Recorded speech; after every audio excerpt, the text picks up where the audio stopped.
Swera sema Zimbabwe kwamuri kwose kumatima nenyika. Ndine imwe nyaya yemupengo yandinayo panapa ndoda kuti munzwe. Uyu mukomana anonzi Tshabangu oro Shabalala.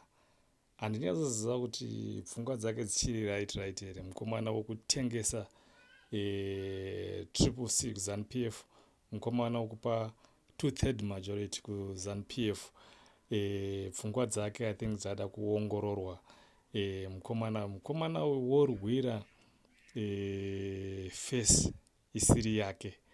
Woda face yavachamisa. Yake haasi kuitrusta kuti anogona kuwana support yevanhu nayo. Mukomana wamunoziva ndiye mukomana futi wokuita marecalls maMPs edu akavhoterwa nevanhu kubva kuparliament. Ndiye mukomana ari kushandisa hutsinye ende ari kuratidza kuti ndisatan chaiye akamugara.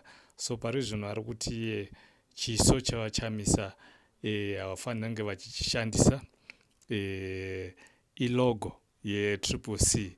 So iye ari kuti vachamisa vakashandisa chiso chavo pane imwe party or anyway pane imwe any party tichawasungisa ndekuti chiso chavo is a log for his party.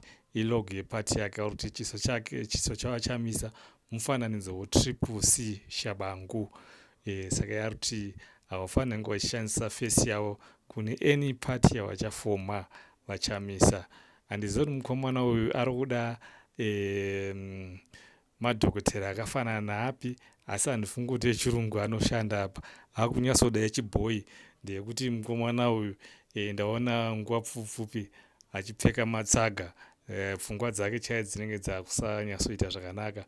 But aiwa inhau dzandangoti tingoshare nemi muzuva ranhasi vamaZimbabweans we are family. Ndo zvimwe zvatiri kutambira muzuva ranhasi. Mukomana uyu ari kuti iye face yavachamisa ndeyake. Vachamisa havafaniri kunge vachizoshandisa face yavo kunyange vakafoma a new party.